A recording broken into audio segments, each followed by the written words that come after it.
Today I'm going to talk about something that is kind of creepy. Like that's kind of the thing going on this month with all the spooky shit. So I figured that I should join in on it too. Yeah, we're going to talk about the backrooms. So what are the backrooms? It's a very interesting creepypasta. Now, if you don't know what creepypasta is, for some of y'all, creepypastas are basically just scary stories that people tell on the internet. I always find these things and I look at them because they're pretty interesting. And I have a love-hate relationship with horror things. I like looking at scary stuff, but I really can't fuck with it. You know what I mean? Basically, like the beta tester, the testing area in video games. Like the beta testing grounds is where the game developers, they test out all the mechanics of the game to make sure they work, or just where they test all the shit out. Now, the backrooms are kind of like that. It's the testing ground for just in like things that they want to put in this world, which will be called the front rooms. There is no literal like physical way you can enter this realm though. The only way you can is if you glitch into it, as people would say, no clip, which is just another way of going through a wall. You glitch into a wall and you accidentally end up in these back rooms. There are two sides, from what I learned, there are two sides of the fandom.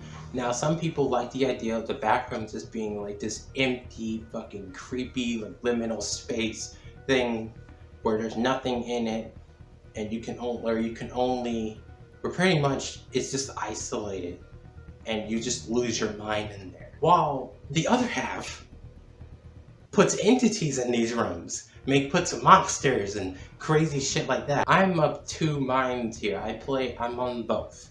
I like the idea of it being an empty room where the only thing you can hear is your own thoughts, and it's just the idea of stuff being in there with you, but nothing's there. You're just losing your mind. And then I like the other idea of there actually being monsters in there, because the shit that people came up with is fucking crazy. They also made things like levels, right? And the higher the levels go, the crazier things get, and there's crazy entities in there, all kinds of weird shit. Like there's this big ass moth called the death moth, and then there's these weird long looking creepy motherfuckers coming out the vents They run fast as hell. They call it the pullers. There's just a lot of crazy, weird things that people like made up. And then, you go on YouTube and you type in found footage backroom stuff, and you see all kinds of weird, creepy shit on there. Like for real. Don't watch that shit at night unless you do that. But like for me, because I think a lot, that's not the kind of thing you want to be watching in the middle of the night. My brain goes everywhere at night. Yeah, just some real interesting kind of shit there. And just look it up. And, don't tell me about, if you go in the comments, don't fucking start telling me about some random creatures in there, because that's just gonna freak me out when I read it. But, very interesting. That's all I really gotta say about it though. Make sure you leave a like and comment on this video. Make sure you subscribe. I get closer to 1 million subscribers every time I get subscribers. So make sure you do that. And I'm gonna get the fuck out of here. I'll see you guys later.